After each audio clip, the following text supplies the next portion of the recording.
La superficie terrestre que se presenta ante nuestros ojos como paisaje inmutable está, sin embargo, en permanente evolución.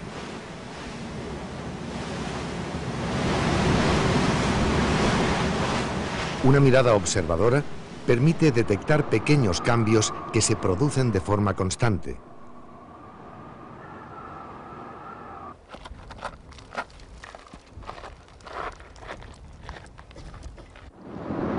Otros, más impresionantes, ocurren de forma episódica y a menudo cobran tintes de tragedia.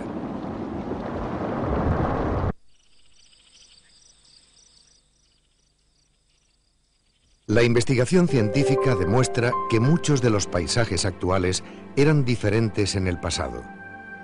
La existencia en el interior de los continentes de fósiles de origen marino como estos constituye una prueba de que áreas que hoy están formadas por montañas fueron mares en otros tiempos.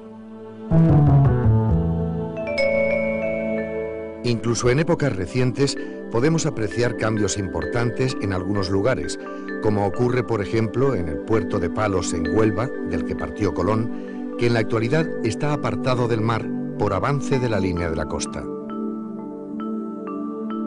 Todo ello se debe a que en la superficie terrestre, formada por materiales rocosos, el relieve es el resultado de la acción de fuerzas de diferente origen que actúan de forma conjunta y constante en un proceso de construcción y destrucción del relieve.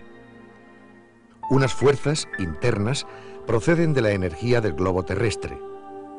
Estas fuerzas son responsables de la disposición y estructura de los materiales.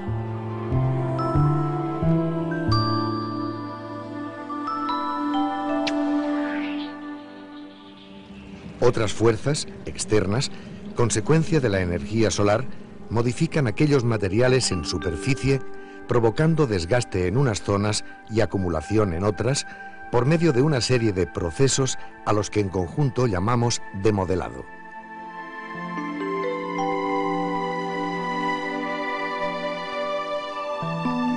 Las fuerzas externas actúan por medio de diversos agentes. Unos proceden de la atmósfera.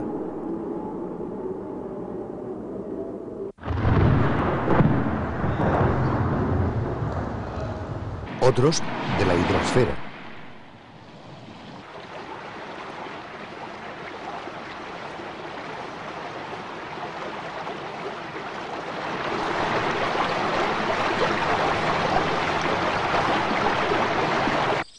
Y otros de la biosfera.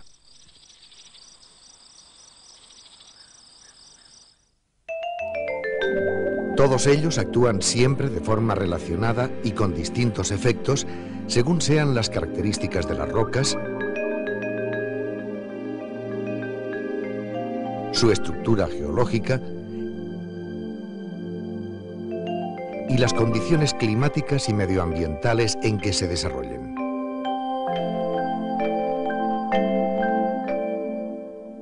La actuación de los agentes erosivos comienza por los procesos denominados de meteorización. Consisten en la alteración inicial de las rocas en el mismo lugar en que se encuentran a merced de los elementos meteorológicos y biológicos. Los procesos de meteorización son físicos y químicos. En el primer caso, producen una rotura o desintegración de la roca sin transformación, mientras que en el segundo dan lugar a una alteración de las propiedades químicas de sus componentes.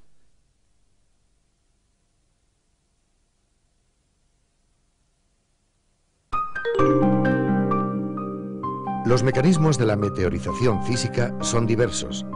Entre los más importantes destaca la acción del agua, que al introducirse por los poros y fisuras de la roca, la somete a una tensión. Esta llega al máximo cuando se hiela, pudiendo provocar su ruptura.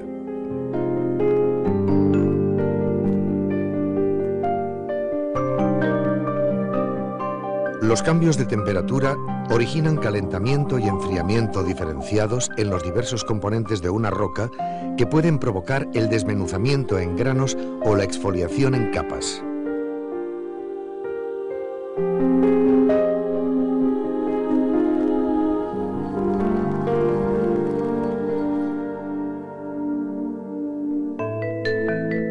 La disminución de la presión que experimentan algunas rocas al desaparecer las que las recubrían provoca la aparición de diaclasas y la consiguiente descamación en forma de hojas de cebolla.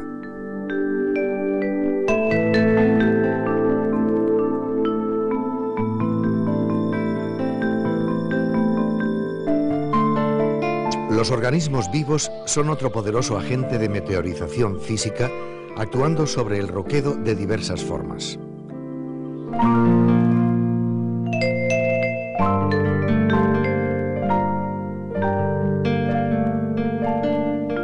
Los principales procesos químicos son la disolución, la hidrólisis, la hidratación y la oxidación. La meteorización química es, si cabe, más importante que la física. En realidad, ambas se dan simultáneamente, siendo la acción mecánica una inestimable ayuda como preparación para la acción química. El agua es también el agente fundamental de la meteorización química por su acción directa en las reacciones y por servir de vehículo de los elementos que lleva en disolución y que intervienen en la transformación de las rocas.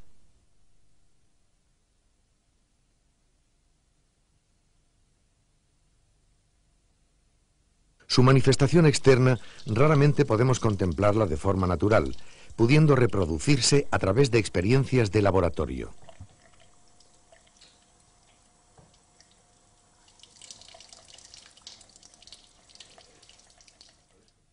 Como resultado de todos los procesos de meteorización, aparece una capa de materiales alterados, llamada regolito, sobre la que se forman los suelos.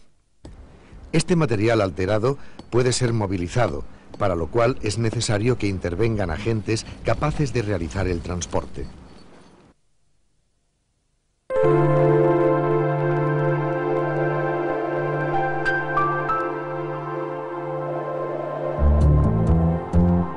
La erosión se produce cuando a la alteración de las rocas se suma el transporte del material removido y su posterior acumulación. La movilización inicial es de pequeñas dimensiones. El material suelto puede desplazarse hacia lugares topográficamente más bajos por la acción de la fuerza de gravedad, tanto en forma de partículas como de elementos de mayor tamaño. A menudo, la gravedad actúa ayudada por otros agentes, como puede observarse en el desplazamiento que produce el impacto de las gotas de agua sobre un terreno suelto o las pisadas de animales repetidas en una ladera.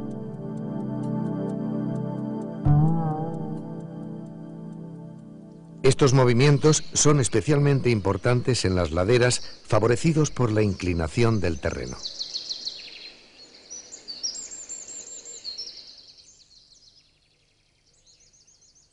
En las vertientes pueden observarse importantes desplazamientos de materiales, ya no de forma minúscula, partícula a partícula, sino en masa, provocando a veces auténticas catástrofes. Son algunos ejemplos las coladas de barro, los nichos, los deslizamientos.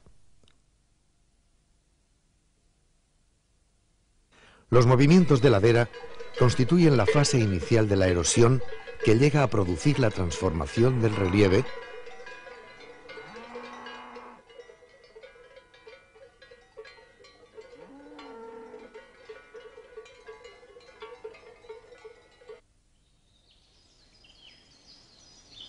con la intervención de los agentes capaces de transportar y depositar los materiales alterados.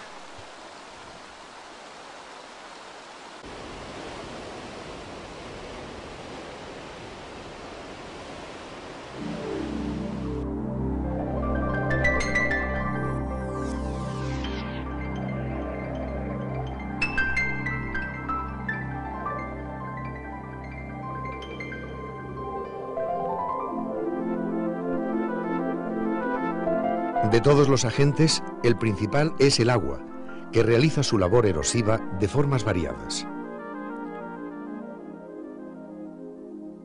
Cuando discurre libremente, sin encauzar, produce la arrollada.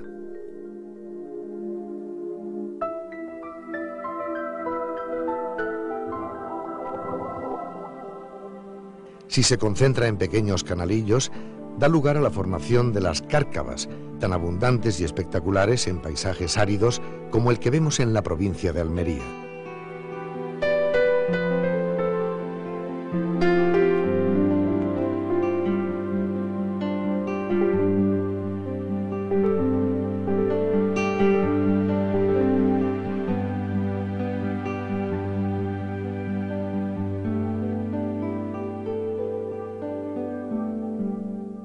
Si circula en forma de manto, puede formar glacis, que a modo de rampas se extienden al pie de las montañas. Todo ello constituye la llamada erosión areolar.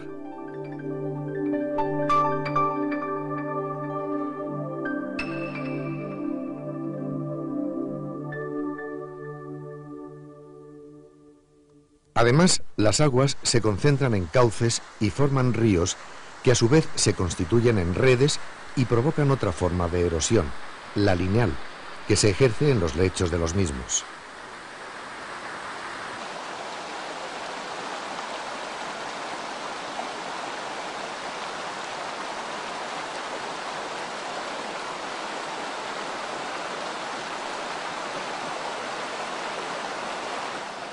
La labor del río como agente erosivo se hace muy patente en la observación de un torrente. El torrente es una pequeña corriente con cauce fijo que no siempre lleva agua y que se compone de tres partes bien diferenciadas. Cuenca de recepción, donde es particularmente intensa la labor erosiva que incluso se produce en sentido opuesto a la corriente, de forma remontante. Canal de desagüe.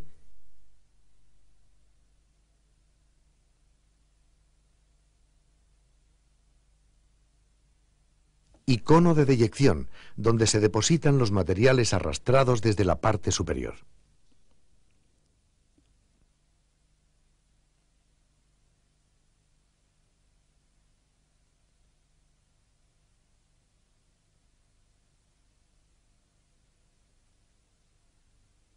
En el torrente se ponen de manifiesto las tres acciones esenciales de la erosión: desgaste, transporte y sedimentación.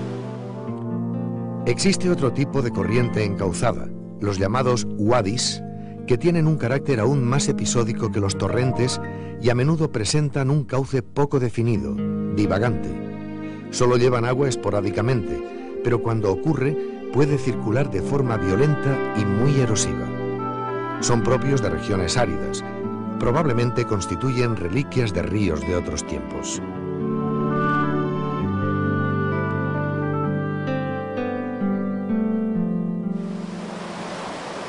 El río propiamente dicho es un poderoso agente de erosión. Su labor erosiva la realiza de varias formas. Una acción hidráulica, al arrastrar los materiales sueltos. Una acción mecánica de abrasión, provocada por los materiales arrastrados al chocar contra las paredes y el lecho. Una acción química de corrosión, al disolver el agua ciertos materiales. Un desgaste de los propios materiales transportados que se van redondeando y disminuyendo de tamaño.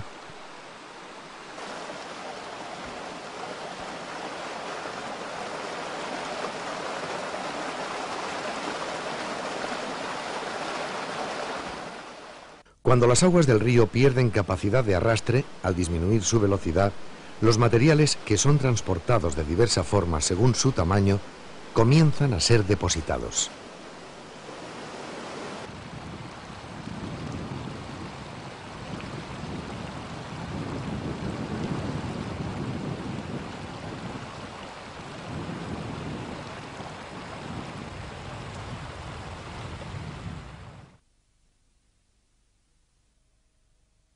La sedimentación se hace de forma selectiva, desde los de gran tamaño a los más finos, quedando los depósitos como testigos de las diversas etapas por las que el río atraviesa. El resultado de la acción del río es un conjunto de formas erosivas de relieve, unas de desgaste y otras de acumulación. La gran forma de erosión es el valle fluvial, la hendidura que el río produce en su excavación. Está constituido por las dos vertientes y el lecho, en el que se incluye el canal de estiaje o parte inundada. A lo largo de su curso, el lecho presenta con frecuencia un trazado sinuoso, constituyendo los llamados meandros. Las formas de acumulación son muy numerosas. Destacan los conos aluviales, formados en lugares donde se suaviza la pendiente. En el curso medio son muy importantes las llanuras aluviales o de inundación, en las que con frecuencia se configuran terrazas, reflejo de etapas de diversa actividad relacionadas con los climas del pasado en que el río se ha ido encajando. En las desembocaduras se forman los deltas por acumulación de grandes depósitos de ríos caudalosos en mares tranquilos, y los estuarios, que son canales amplios con depósitos laterales propios de mares con mareas.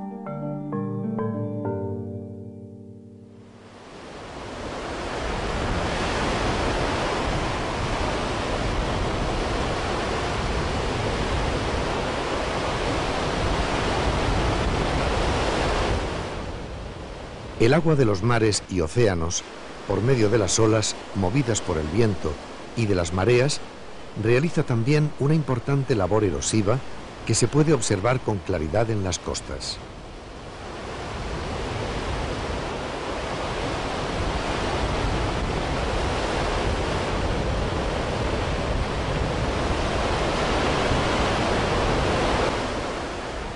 Esta acción, como en casos anteriores, puede ser tanto física o mecánica, como química o incluso biológica.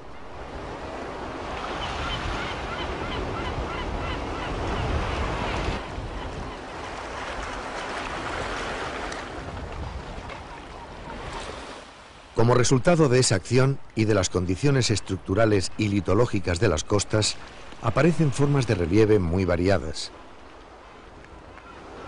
Las plataformas de abrasión y los acantilados, entre las de desgaste,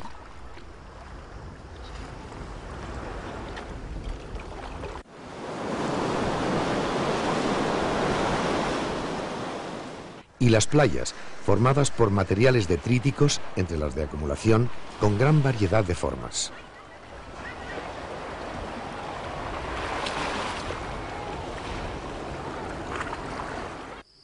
Los depósitos costeros, compuestos por materiales muy finos como los limos y que por efecto de las mareas pueden formar zonas pantanosas o marismas.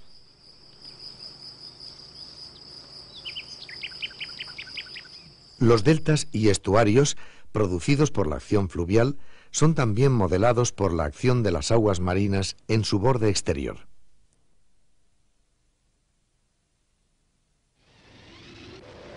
El segundo gran agente erosivo es el hielo. Los glaciares, formados por agua helada, son agentes erosivos de gran importancia por su eficacia y originalidad. Aunque muy limitados en sus áreas de actuación, producen importantes efectos visibles, sobre todo cuando desaparecen. En la actualidad ocupan aproximadamente el 10% de la superficie continental, encontrándose tan solo en las altas latitudes y en las montañas de gran altura. En el pasado tuvieron mucha mayor extensión de la que perduran multitud de testimonios.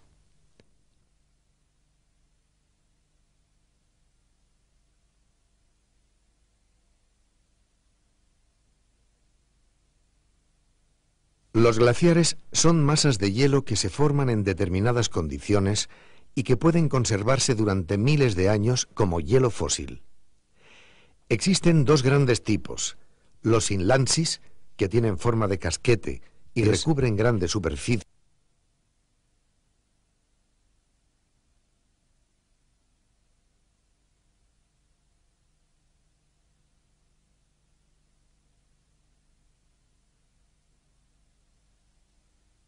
y los glaciares locales, que pueden adoptar formas diferentes, bien de pequeños casquetes similares a inlandsis de reducidas dimensiones,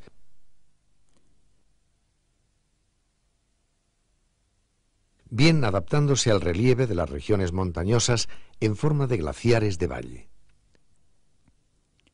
Contrariamente a lo que pueda parecer, el hielo es móvil y se comporta como un material en cierto modo plástico. El hielo se desplaza por efecto de la gravedad terrestre y de la pendiente, viéndose obstaculizado en su trayectoria por el rozamiento con la superficie pedregosa del fondo. Las grietas superficiales ponen de manifiesto estos hechos. El glaciar transporta materiales en su seno, como lo demuestra la presencia de morrenas. Estas son materiales sueltos acarreados tanto en el fondo como en el frente y en los laterales, e incluso en el centro del glaciar tras la unión de varias lenguas que confluyen. Al producirse la fusión del hielo, se sedimentan, constituyendo los depósitos morrénicos. Los glaciares se instalan sobre un relieve previo al que modifican. La fusión del hielo del glaciar deja al descubierto una serie de formas de relieve que son los mejores testigos de su actuación. Un testimonio de detalle lo constituyen las rocas que han sido pulidas, rayadas y estriadas tras el paso del glaciar.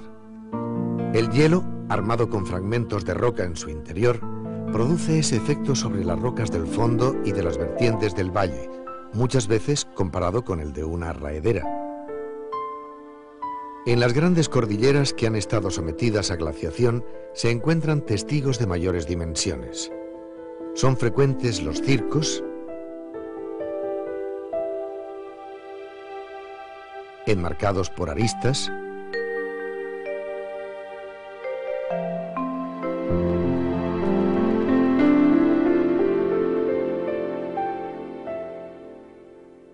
que a menudo dejan en resalte majestuosos horns.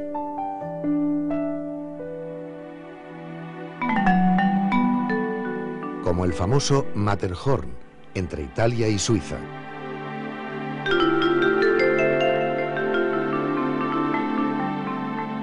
También espectaculares son los grandes valles en Artesa, con un perfil en U,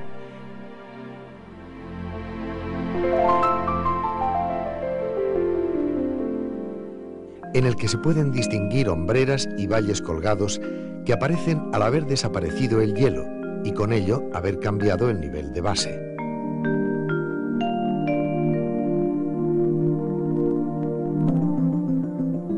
Las formas originales bajo los grandes casquetes helados son también muy características. Aparecen grandes superficies de topografía suave donde están omnipresentes las estrías, acanaladuras, lagos y en la proximidad a la costa, fiordos y abundantes islotes.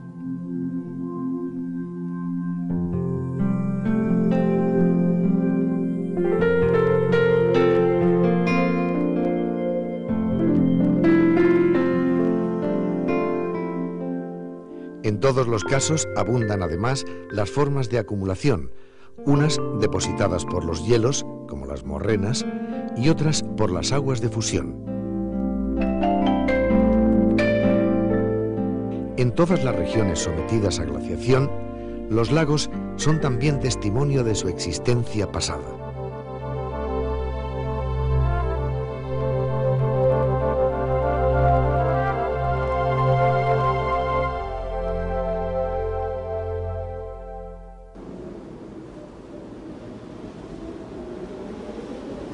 El viento es otro importante agente erosivo. Su labor más eficaz la realiza en las zonas áridas y desérticas. Los mecanismos por los que ejerce su acción son el efecto de barrido en zonas con materiales sueltos que son transportados de diversas formas según su tamaño,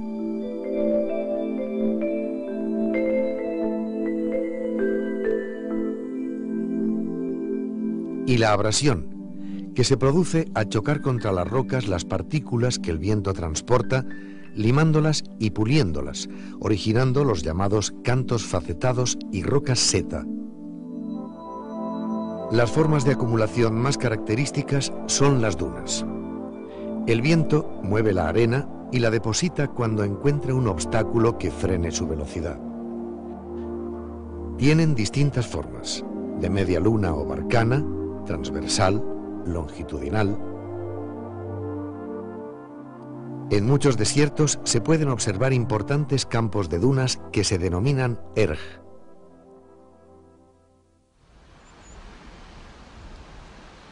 Por último, no podemos dejar de hacer referencia a la acción erosiva que ejercen los seres vivos.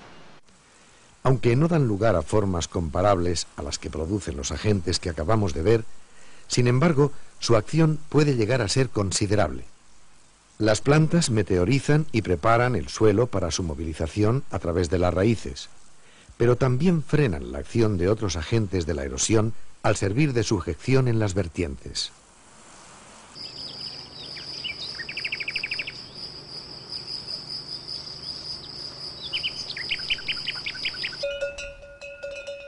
Los animales ejercen una labor erosiva más localizada.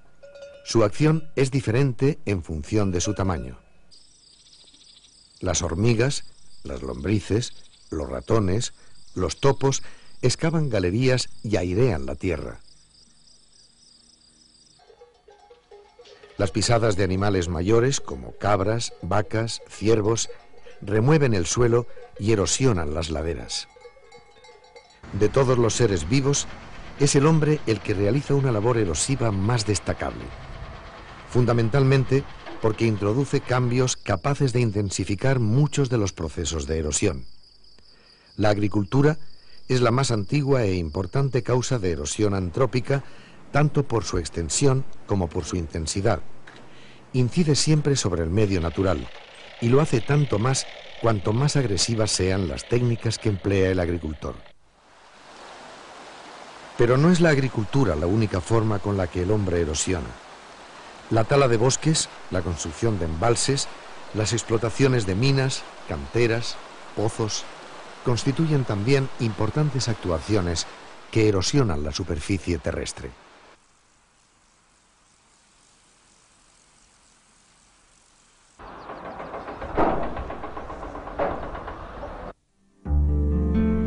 Las construcciones de todo tipo, pueblos, ciudades, vías de comunicación, túneles, puentes, son también importantes ejemplos de la labor erosiva del hombre sobre la tierra.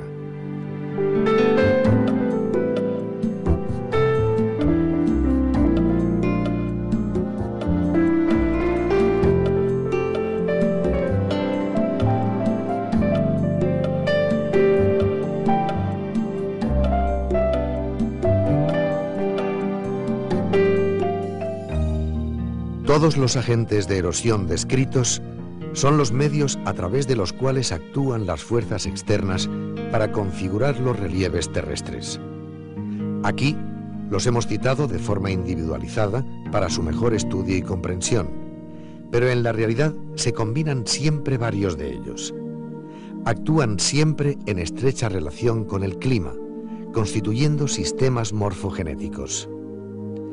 Estos sistemas tienen un carácter dinámico y en ellos se relacionan todos los procesos, unos dominantes, otros subordinados, en función de diversos factores como la estructura tectónica, la litología, el clima, la vegetación.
Solo así tendremos oportunidad de presenciar la creación del Gran Cañón.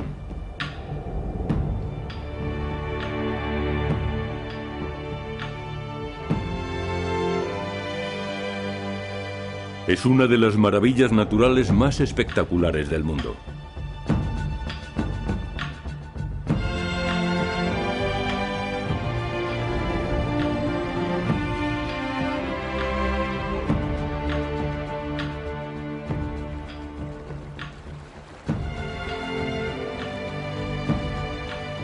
Su majestuosidad silencia a quienes lo visitan. Sin embargo, resulta casi imposible imaginar cuánto tiempo lleva formándose.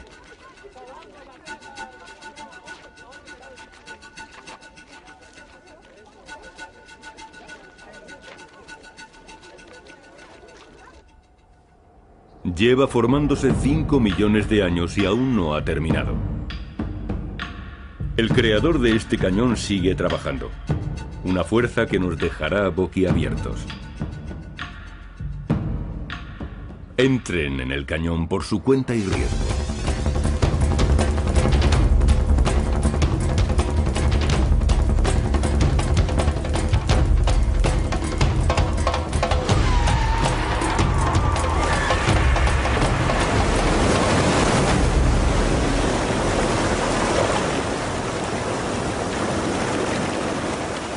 El río Colorado a los pies del cañón acelerará los latidos de su corazón.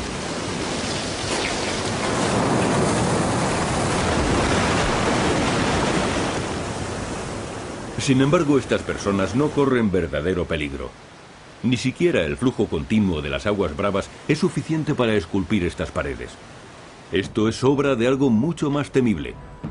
Una fuerza capaz de desgarrar realmente estos cañones angostos.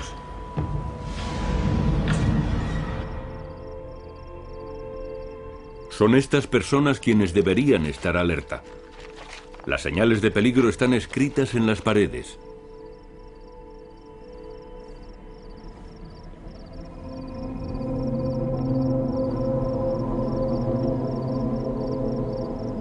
Estas bellas formas han sido esculpidas por el agua, una cantidad inmensa de agua y a una velocidad extraordinaria.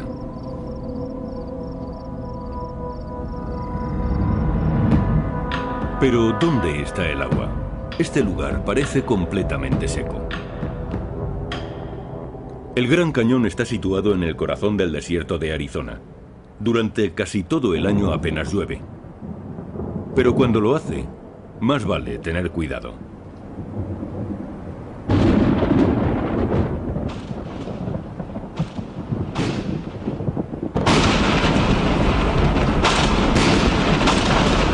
Aquí es donde el sentido de la oportunidad entra en acción. El sentido de la oportunidad lo es todo. Una sola gota de lluvia no es nada. Es al unir sus fuerzas cuando la situación gana en seriedad.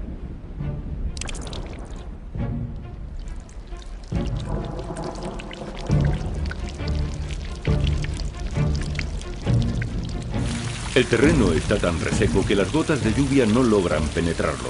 Rebotan sobre él y se deslizan por la superficie.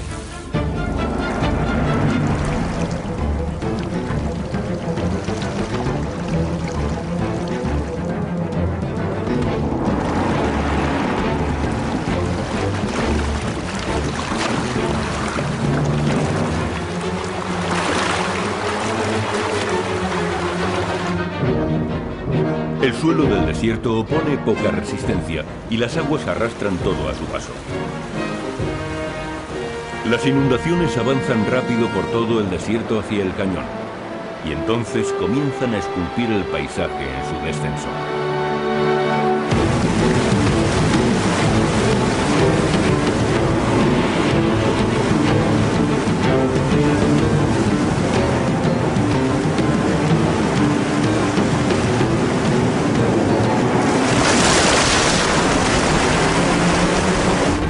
La atracción turística se convierte en un infierno en cuestión de minutos.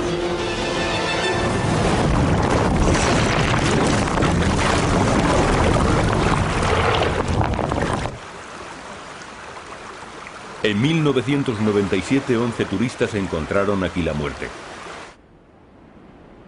Eso ha sido solo una inundación, Pero imaginen que pudiéramos presenciar los efectos del cataclismo de miles de inundaciones similares durante millones de años.